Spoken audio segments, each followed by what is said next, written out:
Hey everyone, so today I want to talk about Bridget Jones's Diary, and before anybody questions my sanity, watching this last night was the first time I have seen it.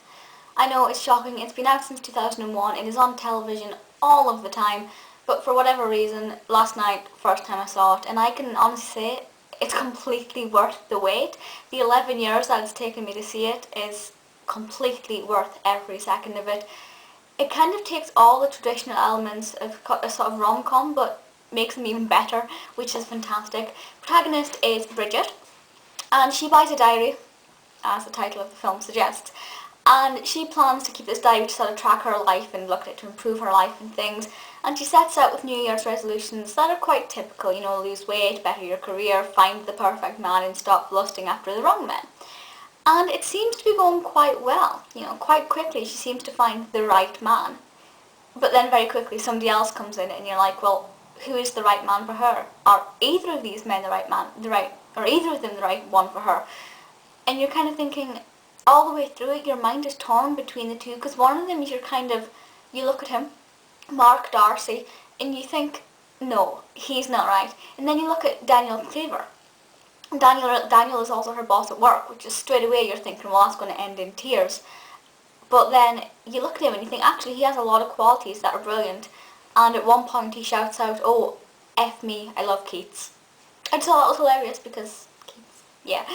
You won't understand that unless you know who Keats is really, but it's brilliant. So you're looking at the two guys, Daniel and Mark, and you're thinking, right, which of these is she going to end up with? Will she end up with either of them? And I will be honest and say the outcome is not what I expected.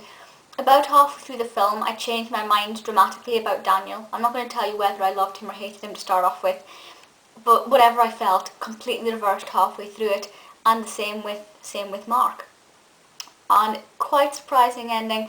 Very, very funny film, I will be honest. The first 5 minutes I was watching it thinking, I'm not really too sure if I'm going to enjoy this. It took me a little, maybe 5-10 minutes to get into it, but the film is like an hour and a half, so that's alright. Very, very hilarious. After she kind of does this very outrageous dramatic dance about 15 minutes in, thereafter the hilarity just snowballs. It is absolutely sensational, very funny. Because Bridget isn't your let's compare it to Jennifer, the characters Jennifer Aniston normally plays. Jennifer Aniston is your typical, when she plays the protagonist of rom-com, she is your typical drop dead gorgeous, stick thin, could have just walked off of could have just walked out of Hollywood, she did, but you know what I mean. Your sort of ideal woman that most of us want to look like. Whereas Bridget Jones is a very real character, and she has elements, qualities, and an attitude that most of us can relate to, which I think which brings in more elements of realism to the film, which is a quality that I do like quite a lot.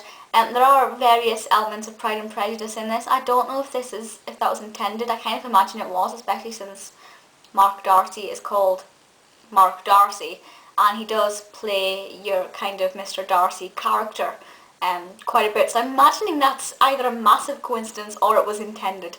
So I think that's quite hilarious. It's not completely like Pride and Prejudice. It's not like a parody of that entirely, but the element is there, which I like. The cast is fantastic. You've got Renée Zellweger as Bridget Jones. I love her so much. She is fantastic. Sylvia Emery is in this. Shirley Henderson is in this. I didn't know that. I didn't look at the cast list before I watched it, and I was like, I know that voice because I heard her before I saw her. So that was fantastic. Colin Firth plays Mark Darcy, who also plays Mr. Darcy in a Pride and Prejudice adaptation. Basically, we're all going to get a Mr. Darcy, and they're all going to come in the form of Colin Firth. It's inevitable now. Hugh Grant is in this as Daniel Cleaver, one of the main love interests. Jim Broadbent is in it. Fantastic cast, hilarious script. The plot pans out beautifully.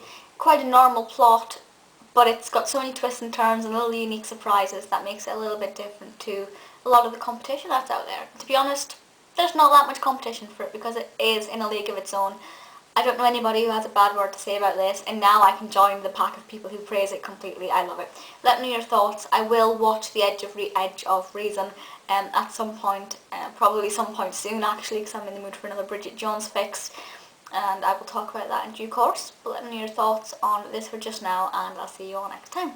Bye!